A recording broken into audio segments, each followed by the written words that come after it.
আল্লাহ এবং রাসূল মেরাজ তত্ত্বের আজকে তৃতীয় পর্ব। দেখুন, আমরা গত দ্বিতীয় পর্বে আলোচনা করেছিলাম যে আবদ এবং আব্দহু কার কিরূপ মানে কাজ বা পরিচয় সেভাবে সংক্ষিপ্ত আলোচনা করেছি। তো দেখেন, একজন আবদ নিজে আশেক হয়ে তার মাশুকে প্রেমে মত্ত হয়, আর আব্দহুর প্রেমে আল্লাহ নিজেই আশেক হন। কেননা আব্দহুই সৃষ্টির সকল রহস্য ভেদ। কথাটি বুঝেন, আবদ নিজে আশেক হয়ে তার মাশুকের প্রেমে মত্ত হয়, অর্থাৎ আল্লাহ পাক আবদ, আর আব্দহু রাসূল। তাই আব্দহুর প্রেমে আবদ তথা আল্লাহ পাক নিজেই আশেক হয়ে যান, কেননা আব্দহুই সৃষ্টির সকল রহস্যভেদ। কথাটি বুঝেন, রাসূল সাল্লাল্লাহু আলাইহি ওয়াসাল্লামকে মহান আল্লাহ পাক সৃষ্টি করার পর রাসূল সাল্লাল্লাহু আলাইহি ওয়াসাল্লাম থেকেই সমস্ত কুল কায়নাত 18,000 মাখলুকাত সৃষ্টি। তাহলে আব্দহু সৃষ্টির সকল রহস্যভেদ।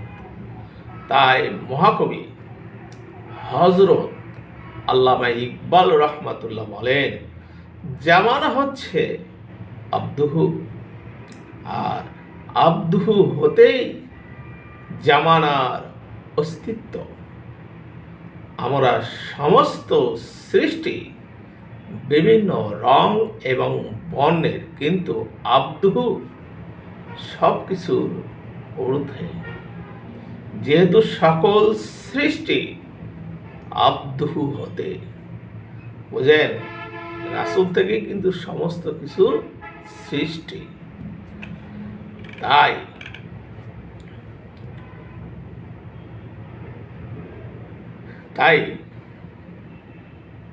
সকল সৃষ্টি আব্দহু হতে, তাই সৃষ্টির সকল কিছুই আব্দহু। যেহেতু আব্দহু থেকেই সকল কিছু সৃষ্টি, তাই প্রতিটি সৃষ্টি আব্দহুর সাথে জড়িয়ে আছে। আর আব্দহু সারা জাহানের গুপ্ত ভেদ, অর্থাৎ সমস্ত মাখলুকাতের গুপ্ত ভেদ হচ্ছে আব্দহু।